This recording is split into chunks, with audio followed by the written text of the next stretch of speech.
I'm experiencing bad sides when using TREN above 300. Use more TREN. I said go and line up. Whoever got next is fine with us. Line up. I said whoever got next is fine with us. I ain't gonna let that slide. Think you fly, huh? Me and stay wheels up, it's a ride off. Ain't no shortcut, heading to the top floors. Me, I'm too smart to drop costs, and I got two fists, I'm a problem. Nuisance, who's with anybody not me? They losing, I'm proof that. Even when you down, keep it moving. The movement is never gonna stop, man. I do this. Go and line them up. Two, that's fine with us. Three, come and line them up. Four, five, fine with us. Go and line them up. Two, yeah, that's fine with us. Three, go and line them up. Four, five, that's fine with us. What is up, YouTube? Welcome back to the Undefeated channel. We're here on a Wednesday. So normally we train legs on a Tuesday. It's a Wednesday. And if you know me, I'm a creature of habit. So it's taken me a little while to get used to the Wednesday, for quads. But we are into performance. We've got Bayley from White Films behind the lens, and we are training a quad focus day. Just got done with our warm-up, which you would have seen. Standard, same old adduction into some hip extensions. After some foam rolling, we are now lathering the old man knees so they don't break on me mid-session. This leg day is going to be a bit more volume orientated. So we're actually going to start with almost like a giant set of lunges or extensions into lunges into line leg curl. But the way I sort of have been structuring my supersets and giant sets lately, this is purely just what feels good for me, is I've been taking sort of, rather than rushing to the next set, I've been sort of doing an exercise, then taking about a 20 to 30 second walk or small rest, and the next set, then 20, 30 seconds, and the next set, 20, 30 seconds back to the start, and sort of repeating that through. So I'm getting sort of that mini-ish break in between all the exercises. And it's something that's felt good for me. So try that.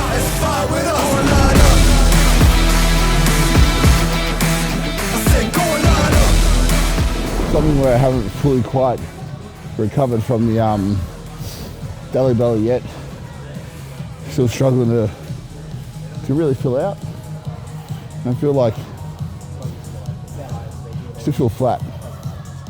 My muscles aren't popping like they normally do, so I'm getting a pump okay, but I don't feel that fullness that I'm sort of used to. My ends don't dance on your casket, can we?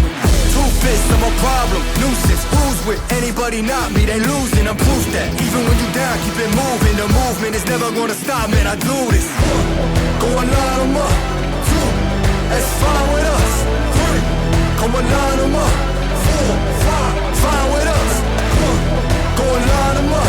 Two, yeah, that's fine with us. Three, go and line them up. Four, five, that's fine with us. Go and line up. I said go and line up.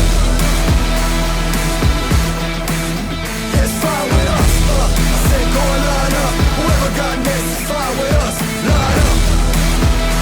I said whoever got next is fine with us.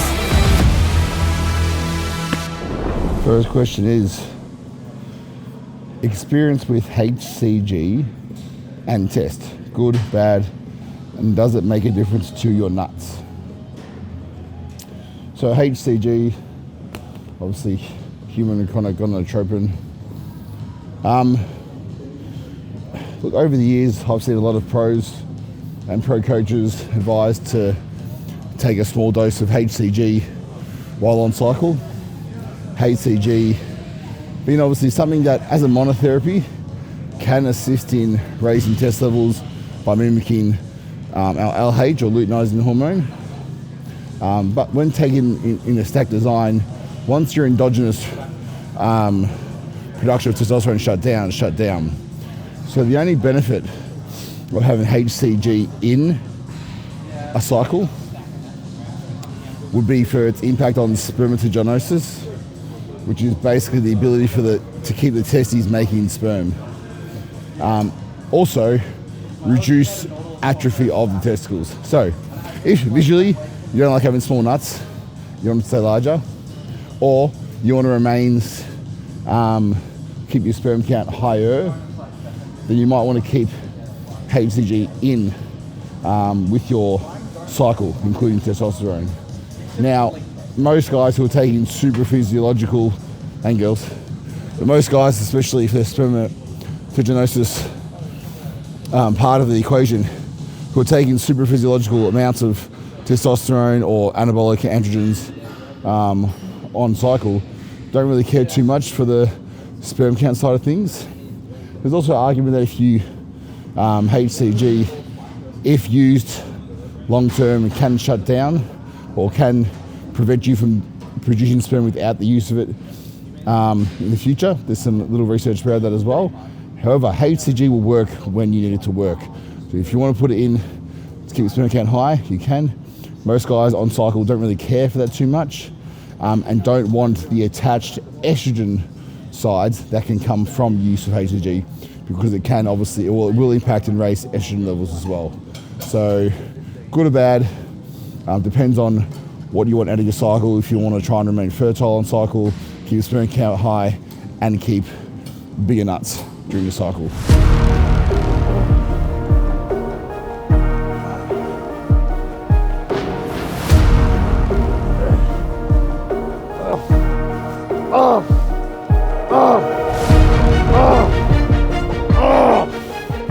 I'm actually going to change up my split and just go straight into from extensions to leg curls. I just find doing the walking lunges in between warm up, it was really fatiguing my legs more than I wanted in between. So I'm in prep as well. Body fat's low, food's low, so kind of a case of being, there is an element of too much.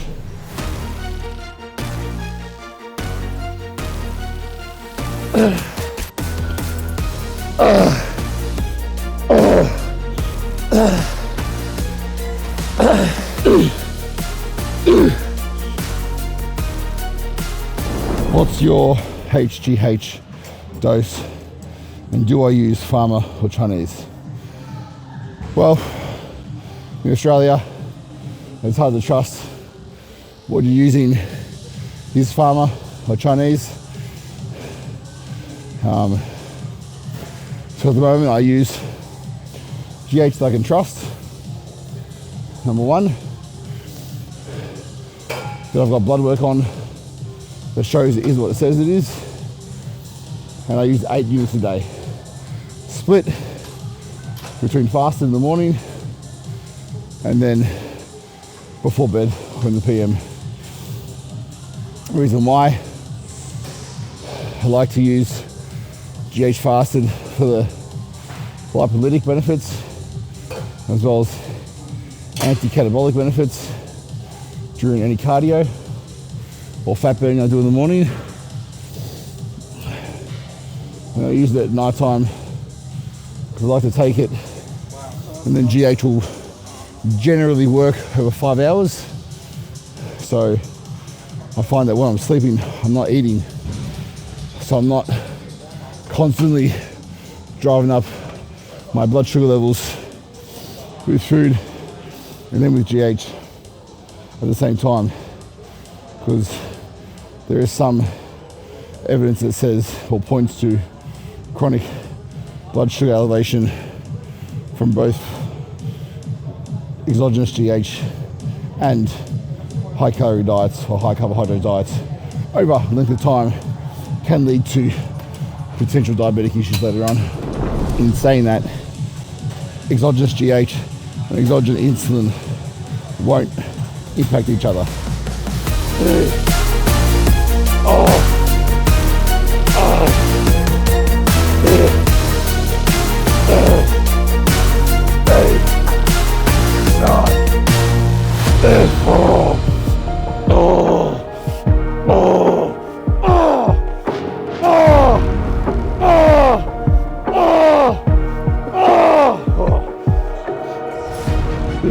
If a lot of people get concerned with taking GH around food, the point is that if you're a natural athlete, yes, eating food or having an insulin spike from your pancreas will prevent or stop your own pituitary gland from producing growth hormone, but you're taking the shit exogenously. And once you've reached a super physiological point of GH use exogenously, your pituitary gland's doing nothing anyway. So, yes, spiking insulin will stop your pituitary gland from producing growth hormone, but you're injecting the shit synthetically. So there's no impact on each other.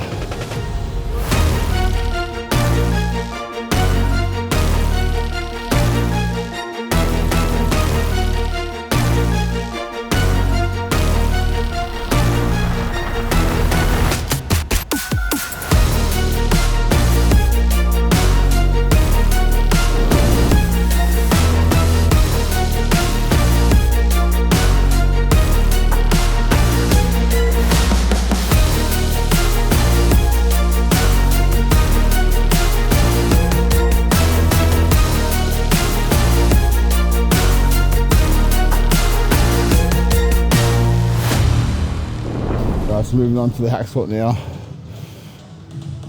We've been doing this one for the last few weeks. I've been doing it with the back up, which you can do on the Atlantis piece. So I've got bent hips.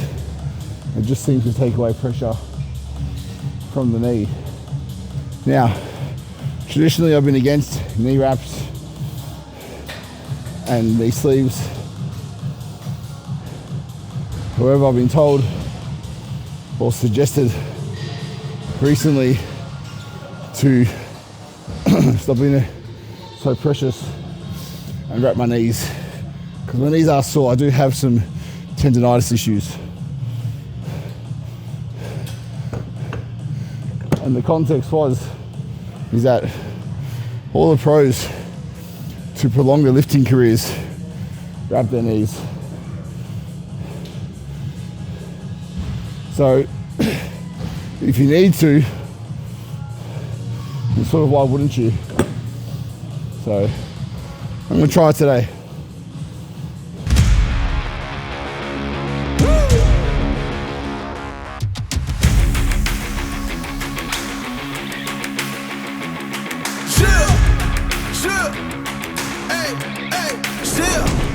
Let's go.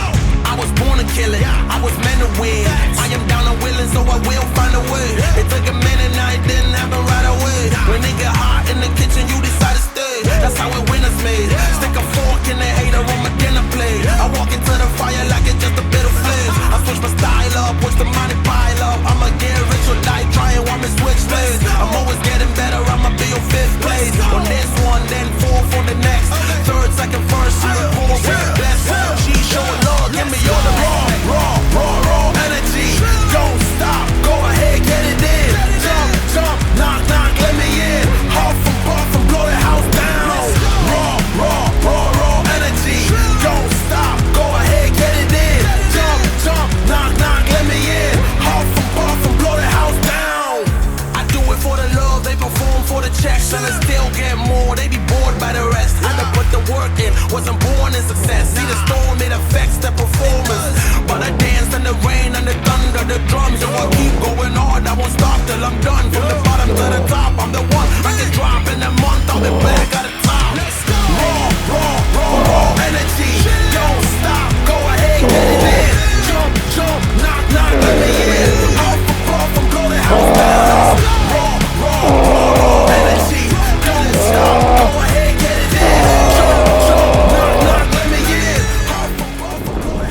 questions we got was, what is Anavar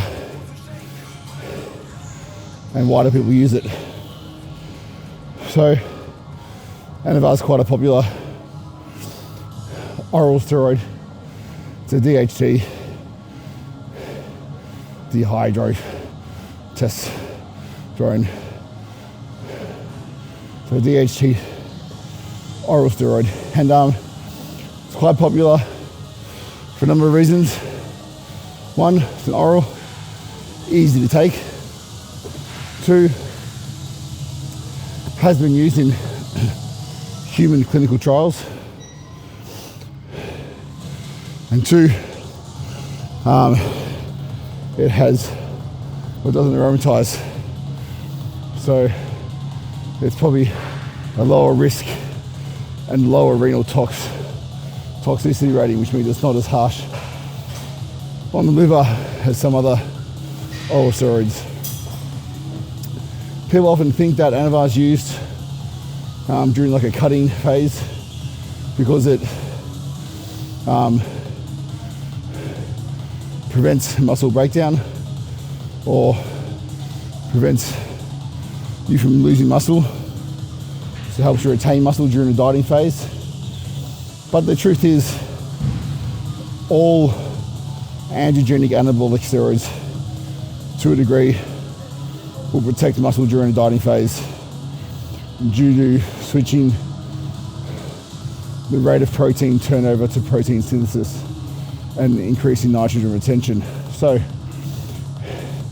the belief that it protects muscle more than other anabolic steroids is kind of false. Then orals generally have a faster rate of peak accumulation than oils, so that's why it can be popularly used during a contest prep when you want to reach peak concentration or have maximum effect of that compound in a shorter time frame. And there's at least a study out there, or some studies, that show the potential of Anavar being or having some fat burning properties. And the reason why is because in the study of testosterone versus Anavar, they found that all participants gained relatively the same amount of lean muscle mass. In the groups using Anavar and the groups using testosterone, so they relatively both had gained the same amount of lean muscle. However, in the group using Anavar, only had a significant decrease in fat mass as well. And so the sort of underlying opinion there is that potentially Anavar will bind to the androgen receptor inside the fat cell, therefore making it a more potent fat burner than other AAS. So that is Anavar. It is DHT, can be used in a cycle, probably preferred towards comp prep.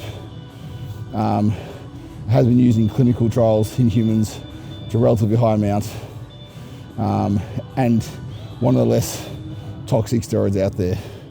So as with all steroids, it will still contribute to your total milligram load. So always keep in mind, whatever milligram load per week you're achieving, how much Anavar you take per day will contribute towards that load.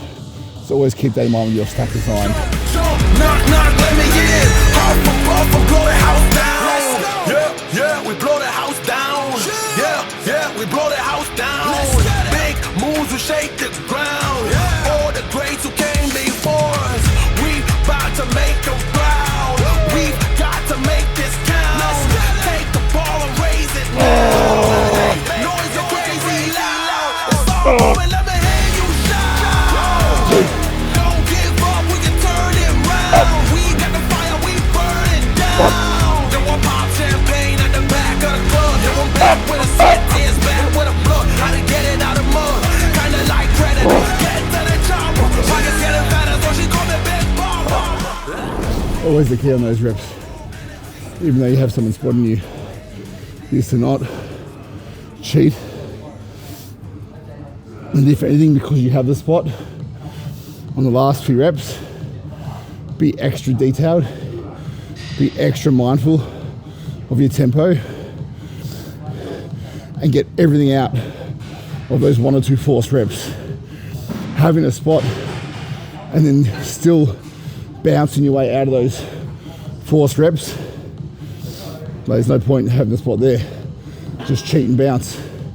So having the spot, especially someone experienced like Ben, or a training partner who knows your style and your training, on those last couple of forced reps, be extra focused on form and tempo. Yeah. The city is up in the madness. The people is giving the damage. They turn into animal savage. So rhinos and hippos and mammoths. The hero is coming, I'm locked in. You know that I'm winning, I'm top 10.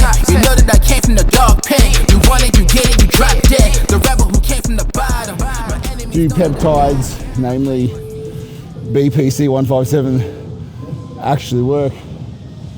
So BPC 157 is literally called body protecting compound, and when taken orally can have a lot of health benefits or regenerative benefits for the gut, healing like leaky gut,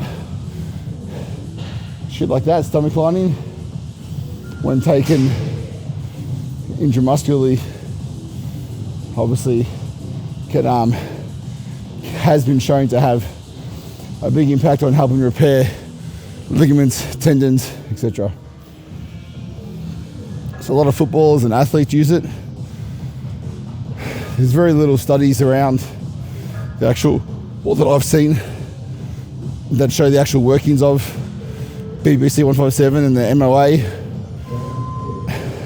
But anecdotally, there's a lot of grey area.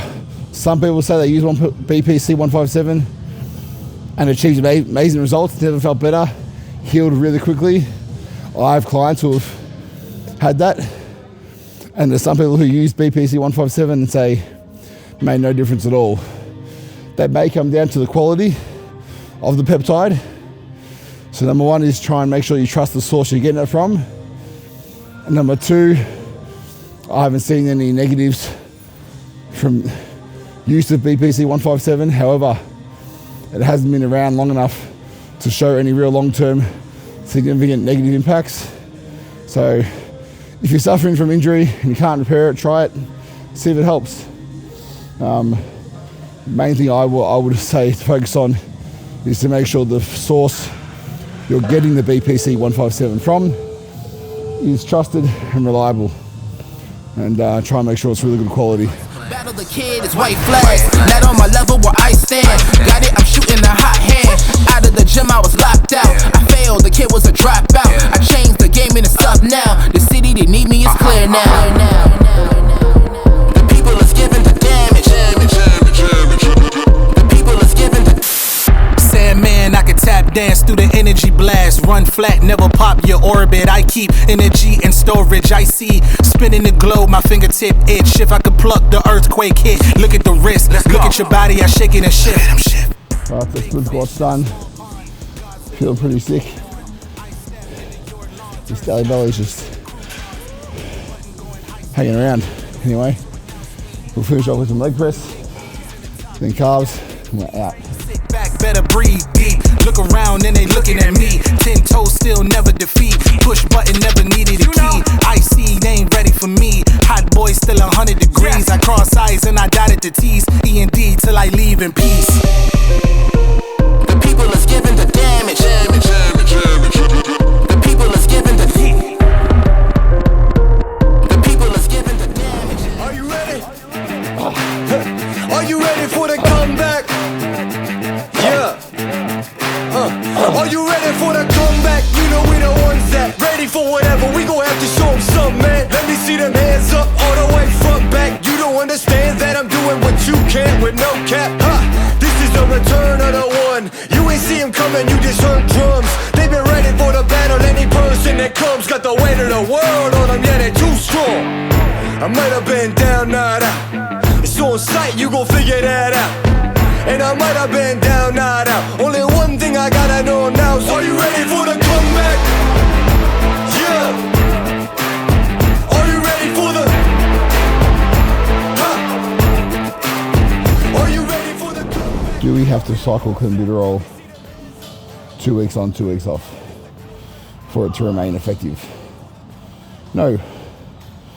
There is no reason or data that supports clenbuterol to be cycled on and off to remain effective.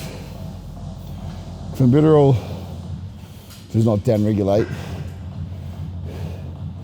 and your body does not get used to clenbuterol. So, traditionally speaking, with clenbuterol, when you start taking it, you should always start at the lowest dose possible and only titrate up as required. You should use it until the job is done, and you should never reach or exceed a level which gives you negative sides. Negative sides being shaking in the hands, really, really fast heart rate, and a general dizziness or shit feeling. So obviously clenbuterol is going to increase heart rate, and it does carry risk no matter what dose you use. CV risk, cardiovascular risk. But as long as you're monitoring your heart rate, monitoring all your health data, you can use clenbuterol effectively during a fat loss phase to both increase metabolism by up to 18%, 20%, studies have shown, and also it does have some muscle protecting or anti-catabolic benefits as well. You should start at the lowest dose possible and work your way up to find the minimum effective dose required to achieve the result you want being demonstrated. But there's no data out there that shows that clenbuterol downregulates in its effectiveness. You do not need to cycle it on and off. Find the lowest dose you need and use it until the job is done, then get Are it. you ready for the comeback? You know we the ones that. Let me see them hands up all the way front back. Yeah, it's the comeback. Are you ready for the comeback? Now I see you with your bad self. If you into taking L's, then I can't help. I'll be the self-made champ, look at my belt. I built this all from the ground up, this all by myself. Y'all know this is the return of the one. You ain't see him coming, you just heard drums. They've been ready for I'm experiencing bad sides when using TREN above 300. Use more TREN? Look, in all seriousness, if you're experiencing bad sides in using any compound, not just TREN, above the dose you're using, the simple answer is to pull back the dose. There are plenty of compounds to choose from. What you should always start with in mind is your total milligrams per week that you want to expose yourself to. No matter what exposure that is, it carries risk. You start with a test base. Work your test up to the maximum amount you can with it before you experience negative sides. If that's 200, 300, 400, 500 meg per week, whatever it is. Don't use an AI. If you use test to a certain point where you start experiencing estrogen-like symptoms, gyno, whatever else, pull back the test. Don't use an AI. Pull back the test and supplement the milligram you pull back with another DHT, something like a Masteron or a Primo. Why Masteron or Primo? Because they're the ones that have been shown to be, I suppose, the least risky or the most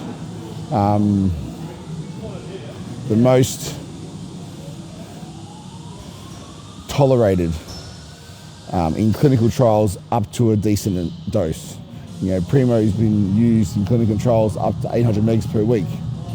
So test up to a certain amount, then a DHT, then depending on your goal, you might look at something like a nandrolone or a trenbolone, which are progestins, etc. So if you're experiencing negative sides at TREN at 300, pull it back to 100, pull it back to 150, pull it back to 200. And whatever you pull it back by, if you still want to hit that milligram per week target, add in something else, Masterin, Primo, Test. So you can move your stack design around so that your total milligram exposure is the same, but manipulate the amounts of each compound so that you get the most benefit with the least amount of negative sides. That's how your stack design should always go.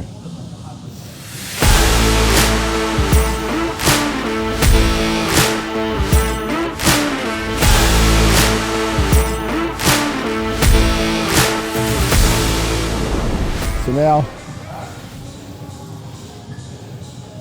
I missed my lunges. And before the leg press, in my head I was like, fuck it, I'm tired, I feel like shit, I'm gonna throw up. I'll skip lunges today. And now it's time for me to finish. And I know if I leave this fucking gym and don't do at least 80 set of lunges, I'll probably be miserable for the entire day. So, what am I gonna do? Some fucking lunges. Your worst experience with PEDs and your best. Well, my worst was when I had a well-known Australian coach put me on DNP, TREN, Euhimbine,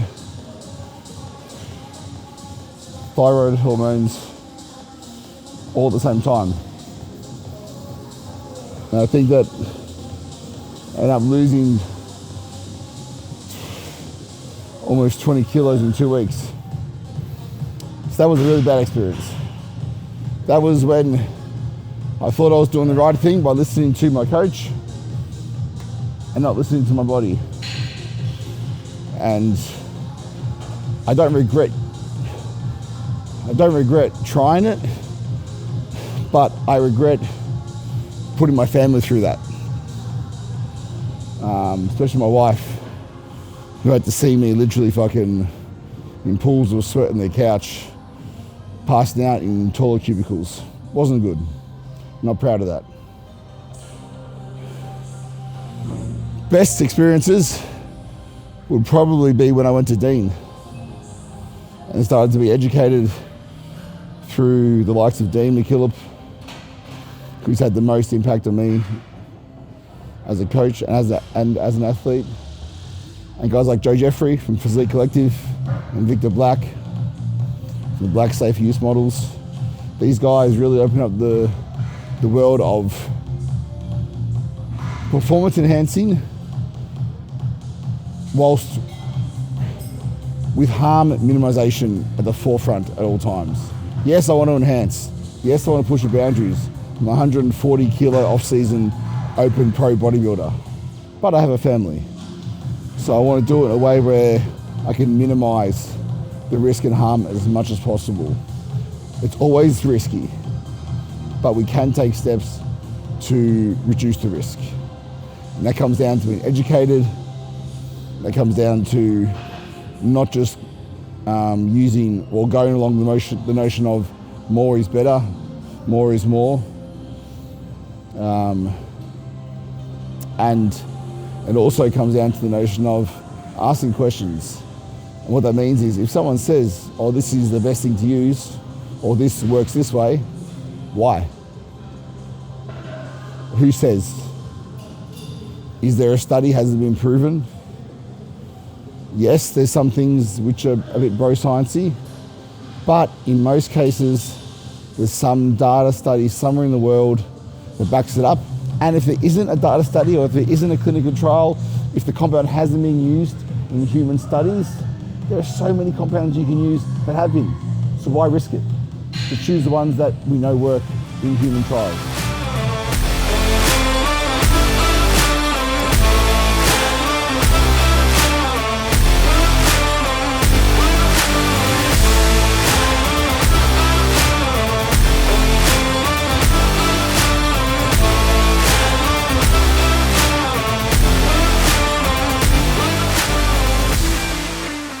Another question from the Q&A was, is there room for PED use in older women or mature age women?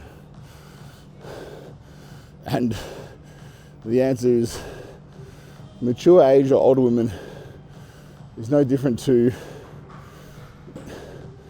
any person. It comes down to your own individual hormonal profile. So keep in mind, the androgen sensitive are women, older people, and kids. Extremely sensitive to androgens, which also means they don't need a lot to experience anabolism and the positive sides. So, like any woman, I would suggest to look at all the non-androgenic pathways and maximize those.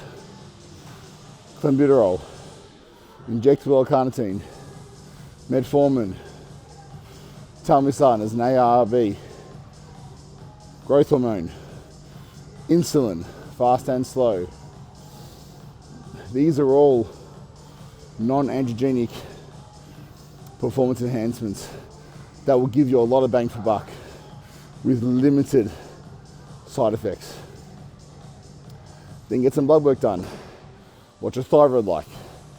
Do we need to supplement some T3 or T4 to get you to the upper range? What's your testosterone like?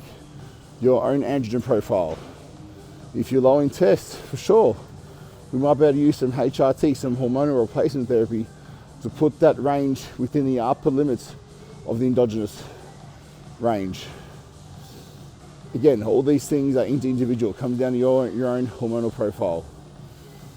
If you're a highly competitive pro, physique, figure, or bodybuilder, woman athlete, then obviously you may look at androgen intervention through AAS. And the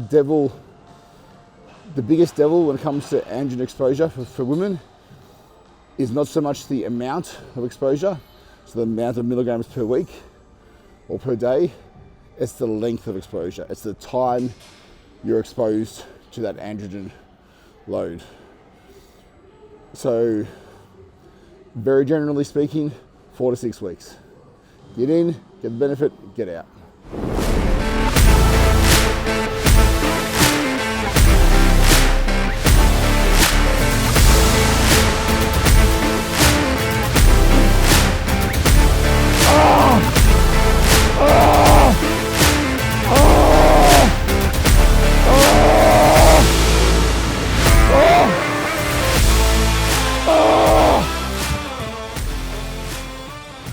Alright guys, so just going to get some photos at the end here of this merch. New release we have is we have coming in 3 weeks is our cruise, undefeated. We'll call it the varsity crew. This is the crew, and there's our matching trackies. So these have the undefeated there in the applique, and they also have embroidered win or learn there on the back, never lose. So they come in 3 weeks, and then what we have here is our new sleeveless tee, oversized, undefeated, and it's the undefeated lifting club. In this for yourself, but never by yourself.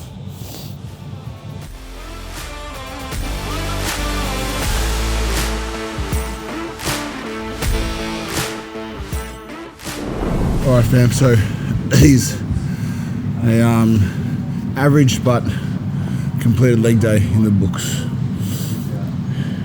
We never lose, we win or we learn. You're going to have days where not everything feels great, but the most important thing is that you show up, give your best, go home, recover, and be prepared to come back and do it all again. So these things happen. We got it done. Thank you to everyone for the Q&As. And we'll make sure we keep bringing these to you guys. Keep answering the questions. I enjoy it. I hope you guys enjoy it as well. Big shout out to Into Performance, Hisham and the crew for having us as always.